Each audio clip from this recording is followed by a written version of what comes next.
Well, looming strikes across North American ports and the widening West Asia tensions are poised to disrupt commerce worldwide. This perhaps is overshadowing the demand boost from the start of a global interest rate cut cycle led by the Federal Reserve. Our next report telling you more.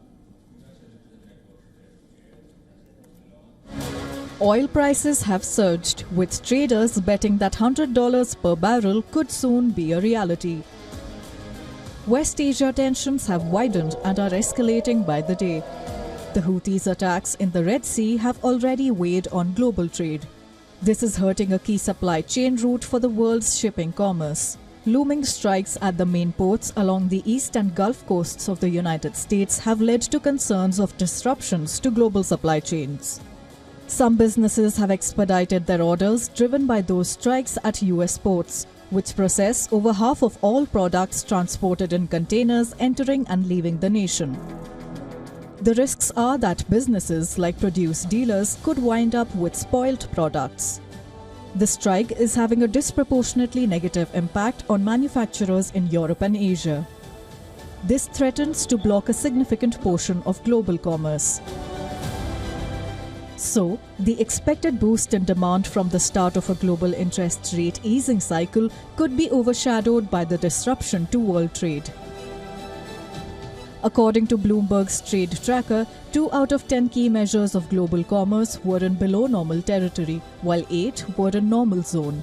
The trade scenario casts a shadow over an otherwise encouraging trend for international trade.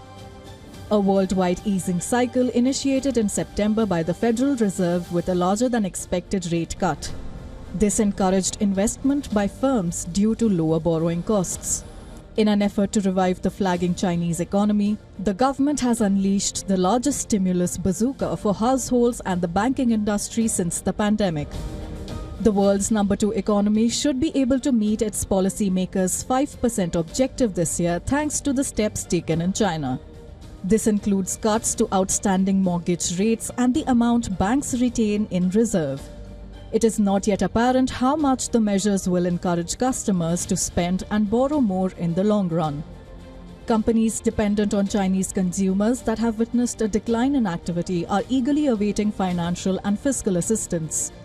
The latest data available for shipping, sentiment and export volume indicators show a below normal reading. Sentiment across Asia, Europe and the Americas show a somber reading.